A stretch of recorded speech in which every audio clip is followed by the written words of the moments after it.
Hey guys, welcome back to Golden Reviewer. Today we have this newly released Poco X3 Pro with Snapdragon 860 processor. This might be one of the best value for money smartphone in 2021.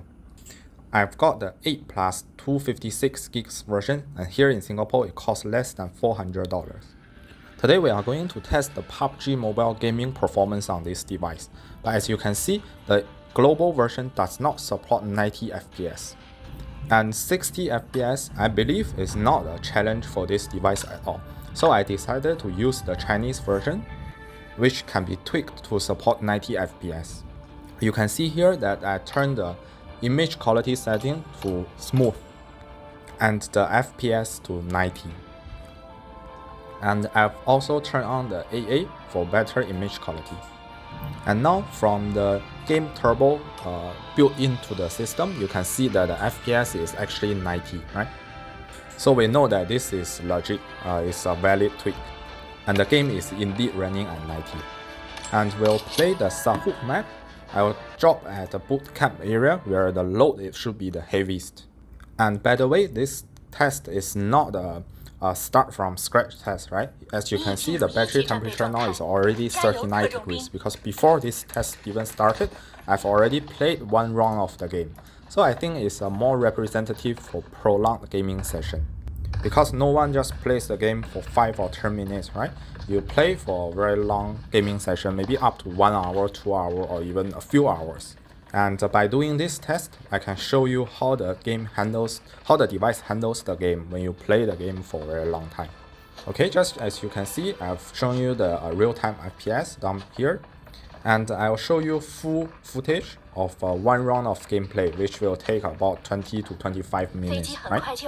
If you are interested, you can watch it in full. Otherwise, you can fast forward to the end of the video for the FPS and power record, and I'll give you an analysis of how this device performs in this game.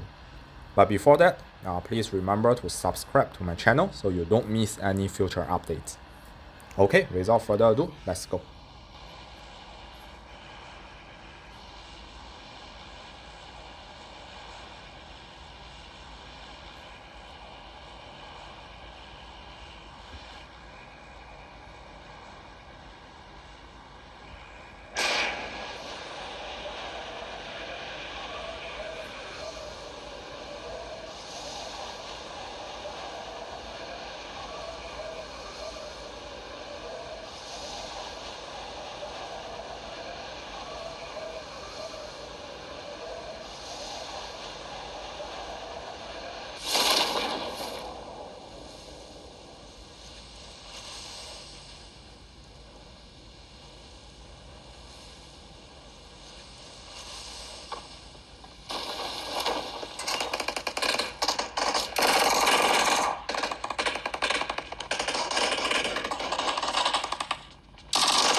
Okay, so now after about 22 to 23 minutes of gaming, we can take a look at the FPS record. We see that the device performs very well, I think, especially considering its price. The average FPS is 86.7, which is close to 90. That means the game runs very smooth with very few stutters or frame drops. And from the graph, we see that at the beginning stage of the game, because we drop at boot camp and there are a lot of players around, the load is heavy, so there are some frame drops, but it almost never drops below 60. So the game is still perfectly smooth. And later, as the temperature rises, the device also throttles a bit and there are a few frame drops here and there, but nothing is too major. So I think this is really a solid performer. And let's look at the power graph. Overall, the average power consumption is 5.1 watt, which is not very low. It's considerably higher than those from Snapdragon 865 or even the 888, right? Because those are newer and more efficient chips. But this figure is still okay. I think it's acceptable. And you should also consider that this device comes with a very big 5160 milliampere hours of battery. And if we do a calculation, we see that this device will be able to play the game non-stop for more than 3.8 hours, right? At 90 FPS settings from 100 to 0% battery, which I think is good enough. Alright guys, so that's all for today's video, where you found out how the Poco X3 Pro performs in PUBG Mobile at 90 FPS and smooth settings, and I think it's a very solid performer. Especially at its price range, I think there's just no competition. So it's a very good device for gaming. Basically that's it, and see you next time.